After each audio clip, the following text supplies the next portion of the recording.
कल्पना कीजिए, एक ऐसा देश जहां आज़ादी का मतलब है खून की नदियां बहना, जहां विदेशी घूमने निकलते हैं तो मौत का डर साया बन जाता है, और जहां एक नौकर अमेरिका पहुंचकर भी गुलामी की जंजीरों में जकड़ा रह जाता है। क्या स्वतंत्रता वाकई मुक्ति है, या ये सिर्फ एक भ्रम?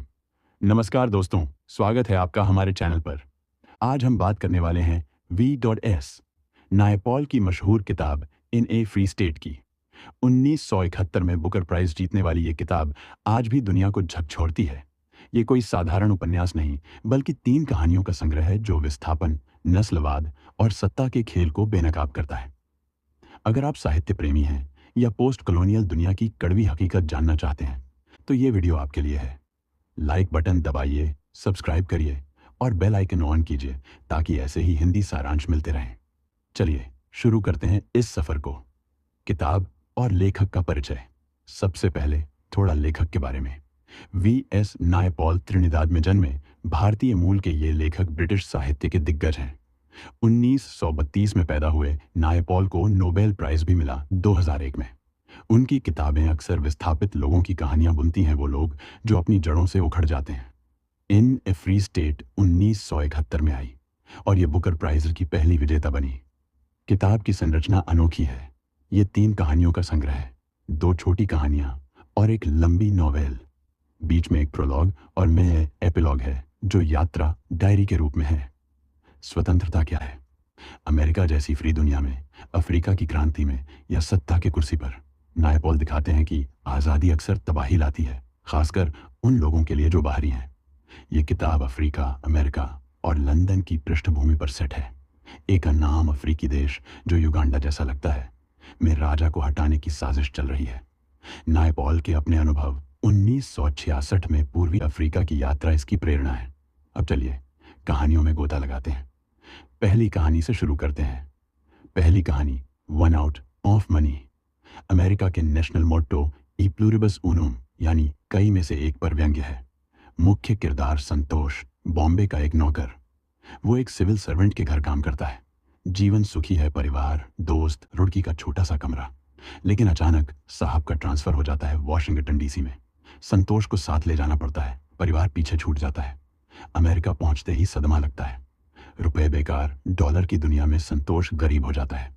साहब उसे ऑफिस के एक छोटे कबर्ड में रखते हैं, जैसे कैदी।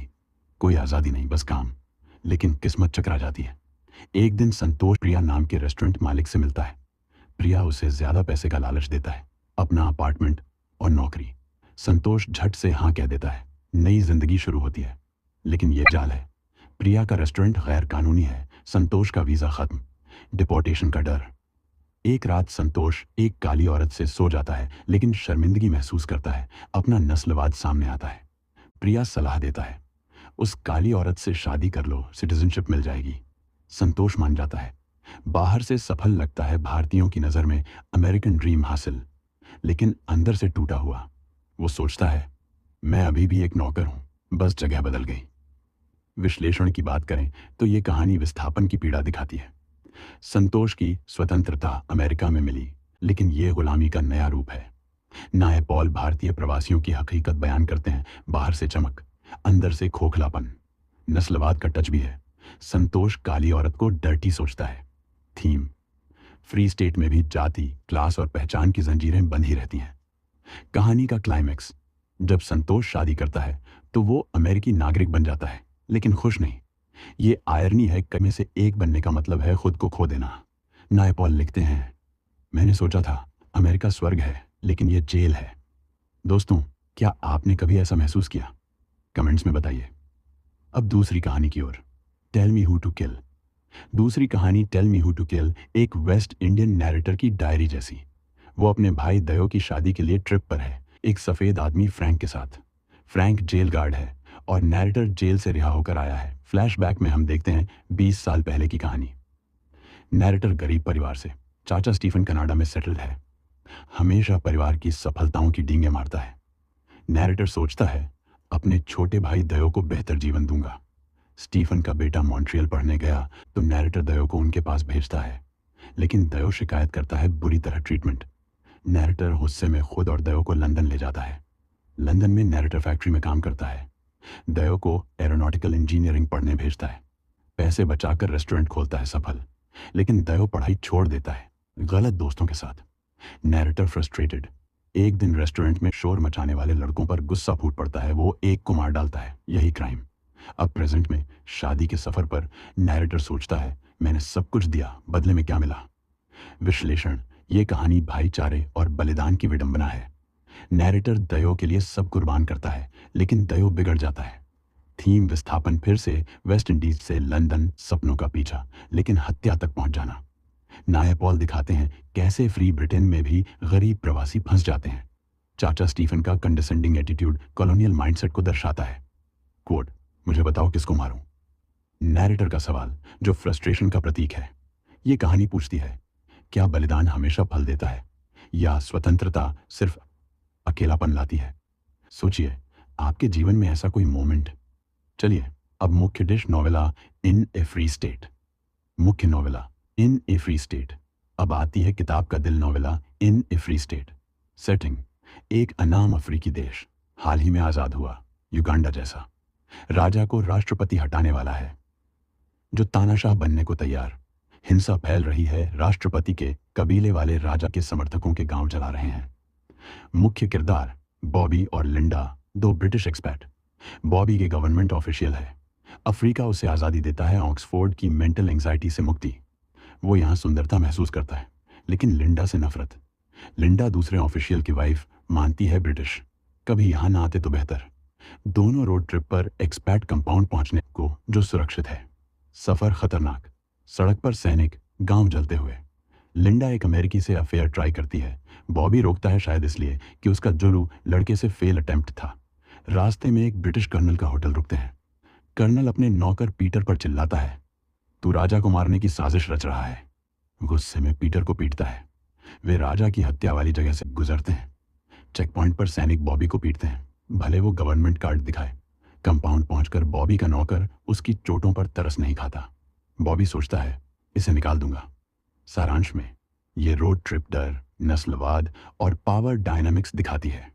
बॉबी अफ्रीका को अपना मानता है, लेकिन हिंसा में टूट जाता है। लिंडा का अफेयर एंटाइटलमेंट दिखाता है। नायपॉल के थ्रू हम देखते हैं पोस्ट कॉलोनियल अफ्रीका की अराजकता। आज़ादी का मतलब अराजक हिंसा। विस्तार से देखें। प्रोलॉग में नैरेटर फेरी पर है, ग्रीस से मिस्र। वहां एक बूढ़ा भिखारी को लेबनानी कपल और ऑस्ट्रियन पीटते हैं। नैरेटर देखता है, लेकिन हस्तक्षेप नहीं। एपिलॉग में काहिरा होटल, इटालियन गेस्ट बच्चों को खाना फेंकता है, एम्प्लॉय को फेंकने को कहता है।